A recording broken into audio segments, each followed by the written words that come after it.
Assalamualaikum, hai guys, welcome back to our channel Dahasan Video.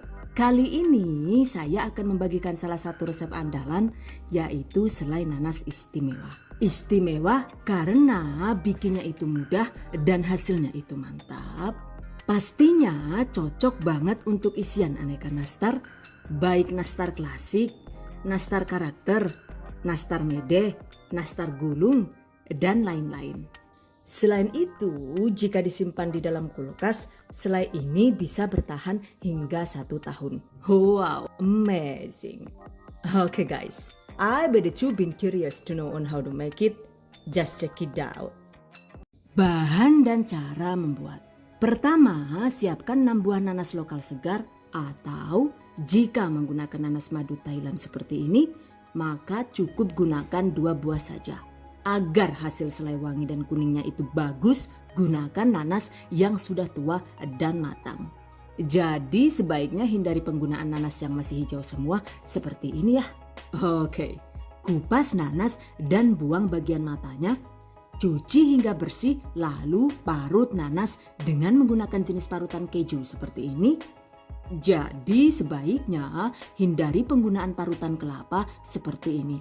Karena nantinya itu tekstur selai jadi kurang berserat. Selain itu, untuk bonggol nanasnya ini tidak perlu dibuang ya. Jadi tetap ikut diparut ya guys. Karena justru bagian bonggol nanas yang ada di tengah ini dapat memberikan tekstur yang bagus pada selai nanas. Catat. Nah, ini dia hasilnya setelah diparut. By the way, total jenderal berat nanas ini yaitu sekitar 900 sampai dengan 1000 gram. Oke guys, siapkan bahan lainnya dan sekarang waktunya dieksekusi. Masukkan nanas ke dalam teflon atau wajan anti lengket.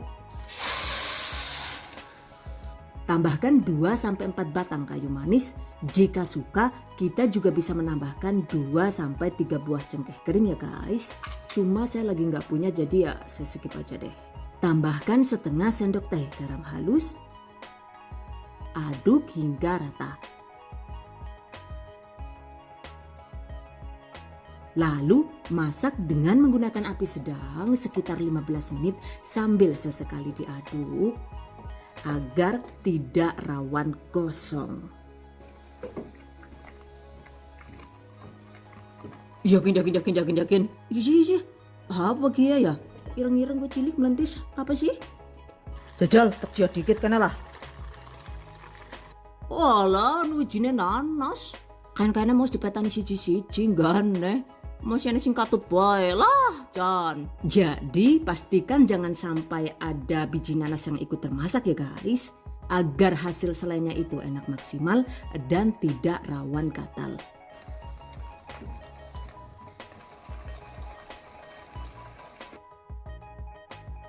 Nah, ini dia. Setelah 10 menit airnya itu sudah mulai berkurang.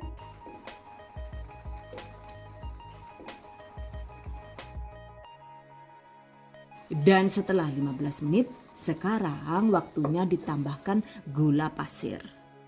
Masukkan sekitar 500 sampai dengan 600 gram gula pasir sesuai selera. Aduk rata dan lanjut dimasak dengan menggunakan api sedang selama sekitar 10 menit. By the way, kenapa sih gulanya ini ditambahkan di akhir?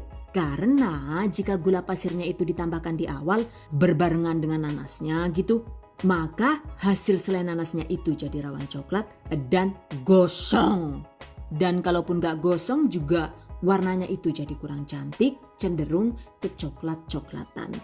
Sementara jika gula pasirnya itu dimasukkan ketika nanasnya itu sudah benar-benar habis airnya, maka hasilnya itu gula jadi rawan mengkaramel dan menggumpal keras. Jadi saat memasukkan gula pasir ini emang timingnya itu harus tepat, yaitu ketika nanas sudah mulai mengering dan masih menyisakan sedikit air untuk menyerap gula. Dengan begitu maka hasil selai bisa cantik dan tidak gosong. Catat. Nah, ini dia tampilan selai setelah 10 menit dimasak dengan penambahan gula pasir. Sekarang kecilkan apinya, lalu lanjut dimasak dan terus diaduk dengan menggunakan api kecil untuk durasinya itu sekitar 10 sampai dengan 15 menit.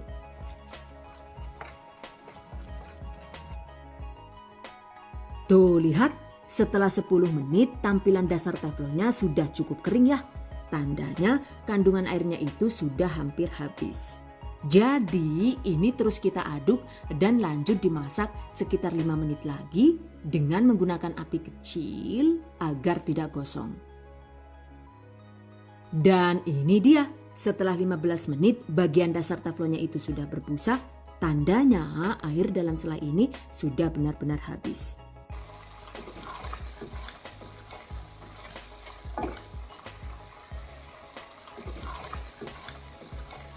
Matikan kompor, selesai. Jadi total waktu memasak selainya ini sekitar 40 menit ya. Lumayan lama ya. Oke, masukkan ke dalam wadah yang tahan panas dan biarkan hingga selai benar-benar dingin. By the way, karena memasaknya cukup lama dan kandungan airnya itu habis, pastinya jika dibuat isian nastar juga hasilnya nastarnya itu bisa awet sampai 4 hingga 5 bulan walau tanpa bahan pengawet. Wow, amazing. Oke guys, satu resep ini bisa menghasilkan sekitar 683 gram selai nanas. Dan jika selai sudah dingin, agar lebih mudah, segera bentuk selai sesuai selera. Gunakan sarung tangan plastik seperti ini agar tidak lengket ya. Dan ini saya bentuk bulat-bulat dengan berat sekitar 3 gram.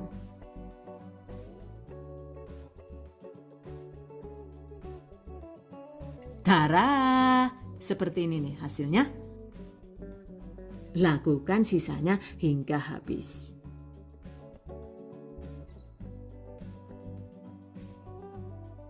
Atau jika dibentuk dengan tangan telanjang agar tidak lengket, sebaiknya pastikan tangan kita dalam keadaan selalu lembab ya guys. Jadi sediakan secukupnya air minum, lalu usapkan sedikit air pada telapak tangan kita asal sampai terasa basah, jadi bukan yang kebloh gitu loh. Baru kemudian ambil secukupnya selai nanas dan bentuk sesuai selera. Jika tangan sudah terasa kering dan lengket, kembali basahi tangan dengan sedikit air dan lakukan sisanya hingga habis. Selesai. Ini dia hasilnya. Ini siap digunakan sebagai isian aneka nastar ya guys. Tuh, bisa jadi isian nastar jagung, nastar mede, nastar klasik, dan lain-lain. Sementara untuk resepnya itu sendiri sudah pernah dibagikan di video sebelumnya. Link silahkan cek di deskripsi video ini ya. Catat. Oke guys, selanjutnya tips dan trik seputar selai nanas. Agar awet, jika tidak langsung digunakan, simpan bulatan selai ini di dalam kulkas. Cuma pastikan saat disimpan itu selainya jangan ditutup ya. Karena jika selainya itu disimpan dalam keadaan tertutup, maka permukaan selai jadi rawan berkeringat dan lengket. Jadi kalau sudah mengering dan keras, ini bisa ditempatkan di wadah mangkok dan disimpan di kulkas dalam keadaan tetap terbuka. Dengan cara menyimpan seperti ini, maka selai nanas ini bisa awet kering dan bagus walau sampai 1 tahun di dalam kulkas. Catat. Selain dibentuk bulat, kita juga bisa membentuk selai nanas menjadi lonjong seperti ini ya guys. Untuk beratnya itu juga tidak harus 3 gram. Jadi silahkan disesuaikan dengan model nastar yang akan kita buat. Dan ini kemarin itu saya bikin nastar gulung, untuk isiannya saya timbang dengan berat 2 gram saja. Dan untuk resep nastar gulung ini tutorialnya akan kami bagikan di video selanjutnya. Catat.